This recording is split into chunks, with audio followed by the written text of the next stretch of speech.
My name is Shelby, and this is a video about how to teach a music workshop in Fusion. Thanks for watching, and I hope it's helpful for you and your future students. First, I'm going to talk about some general things. What is a Fusion workshop? Who takes a Fusion workshop? What are your goals when teaching a Fusion workshop? Next, we'll focus specifically on your instrument and how to teach it. And finally, we'll talk about some general tips for workshop success. What is a Fusion workshop? A Fusion workshop is a fun setting in which Fusion students can learn musical skills in order to better engage in dynamic community and develop a basis for continued musical, personal, and relational growth. That's kind of a long and complicated definition. In other words, Fusion workshops exist in order to teach music, but at the same time they prioritize community, relationships, and personal growth in a fun and positive learning environment. Who takes a Fusion workshop? Fusion students, of course. Usually teenagers between the ages of 13 and 19 who are a part of Fusion, whether at a summer Fusion camp or part of the year-round rock choir ministry of the local church. Many have never played an instrument. A few might have studied at music school, but most probably have very limited musical experience, yet are eager to learn. What are the goals of a Fusion workshop? The first and most obvious goal is teaching songs for a concert. There's always a Fusion concert coming up, and it gives the teenagers a tangible target to work towards, as well as an opportunity to showcase what they've learned. Another goal is giving the students a springboard for further learning. We want to teach material that will make it possible for students to continue to learn, even if it's mostly on their own. We don't want to turn them into one-time Fusion guitar solo wonders, but instead give them practical skills they can continue to build on in the future. The final goal is developing relationships. Although workshops are rather task-oriented by nature, they can be a great way to build deeper relationships with the students and for them to deepen relationships amongst themselves too. So now that you know what a Fusion workshop is, who takes a Fusion workshop, and what the goals are, let's learn more about how to teach your specific instrument.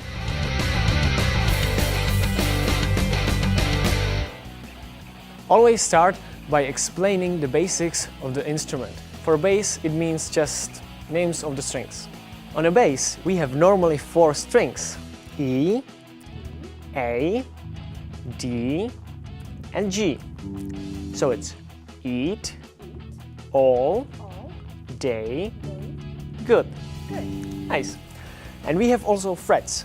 Frets are things that actually like showing you where you need to put your fingers and you will play the note. So it goes like this. Open string is E.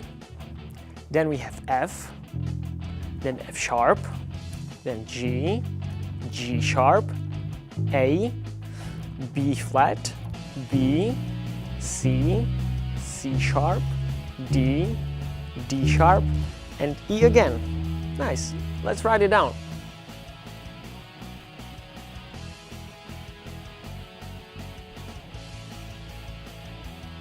Now it is the best time to write it down for students. Help them write it down. But it is little homework for them to learn how it goes. Okay, let's see now how the 5th fret is different. So, if you will push down the 5th fret on an E string, it will be A. Yes. And the 2nd string is also A. Yeah. So, and it goes like this on every string. If you will push down the 5th fret on a 2nd string, it will be D. And the 1st string is D.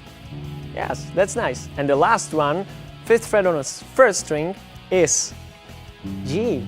And the last string is also G. Nice. So let's draw a fretboard so you know where the notes actually are. Little help for you, there is a rule 2 and 2. So, for example, if you have F, yes.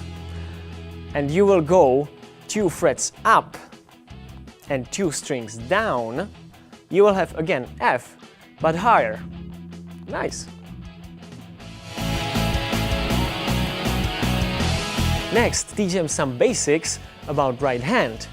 So for example, teach them 4 easy notes like G, D, E, and C, which is actually a song, Blessed Be Your Name.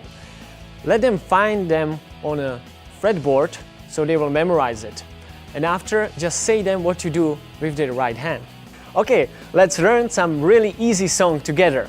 So we will learn Blessed Be Your Name, and we will need 4 notes. It will be G, D, E, and C. So let's do the G. It's the 1st string and 3rd fret. Yes. Then it's the 5th fret on a 2nd string. That's D. Nice. And then it's the 7th fret of the 2nd string, which is E. Yes. And the last one is C, which is 3rd fret on a 2nd string. Nice. Now, with your right hand, get your thumb on a pickup and you will do the walking move with your index finger and your middle finger. So let's hold G and try walking. Yes, that's it. So for every note, we will do 4 steps. Okay, let's try it. 1, 2, 3, 4. Now D. 1, 2, 3, 4. Now E. 2, 3, 4. And the last one, C. 1, 2, 3, 4. Nice. Now you know Blessed Be Your Name. Next, you'll want to start teaching songs for the concert. Perhaps there's a simple song or chorus that the students could all learn together first. Through that, just show them that chords are written in a camp book and try to decide together with them who is playing which song on a concert. Now you can work with students more individually, but still it is great to have a group activity like learning the rock and roll bass line during every workshop. The next really great step is to teach some really known bass line. For example, I'm using super classic rock and roll bass line starting on A, so it's like this. Be really patient with students and teach them a little part every day on a camp and write every note that you are using so they can practice it on their own. This is the whole bass line that I'm using.